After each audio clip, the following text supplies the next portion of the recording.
Look, I wanted to talk to ask about the Essendon crash inquiry, and I know it's still under investigation, so there's probably not things that you can't share with us, but just an assessment of how it's going at the moment, and then particularly wanting to focus on the issue of sort of the groundside issues associated with the crash.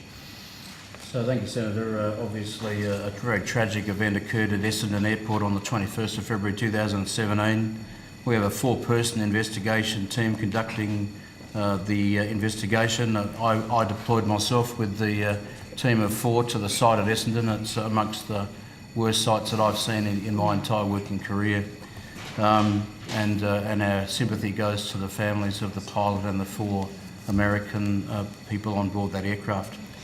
The ATSB retrieved the cockpit voice recorder and conveyed that to our facility in Canberra. It was downloaded successfully. Unfortunately, the accident flight was not recorded. The cockpit voice recorder was not serviceable at the time. So although we were able to recover data, the data we recovered was from a flight some 5 weeks previous. So we were not able to...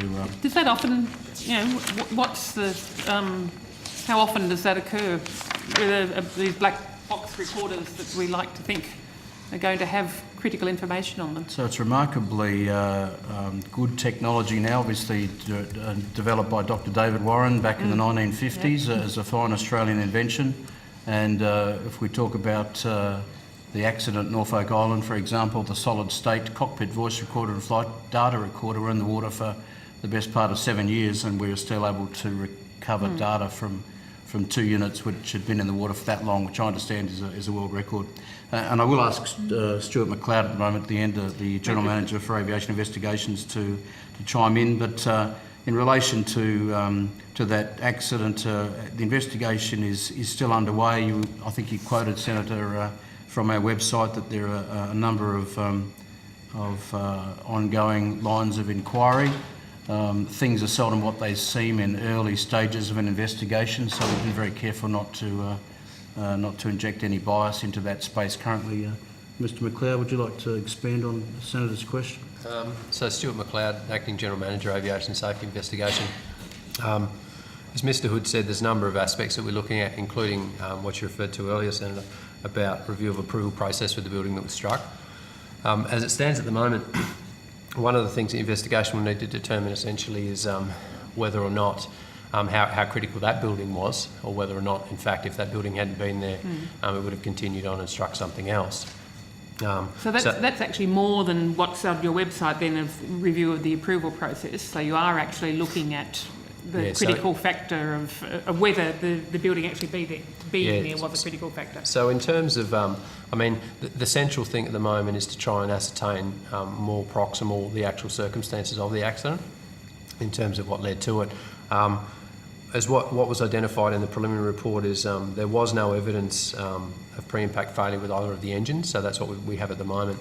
But obviously associated with the aircraft there's a number of systems there. So essentially the way the process will work is we're starting at that base level in terms of the occurrence itself, and that will guide the investigation.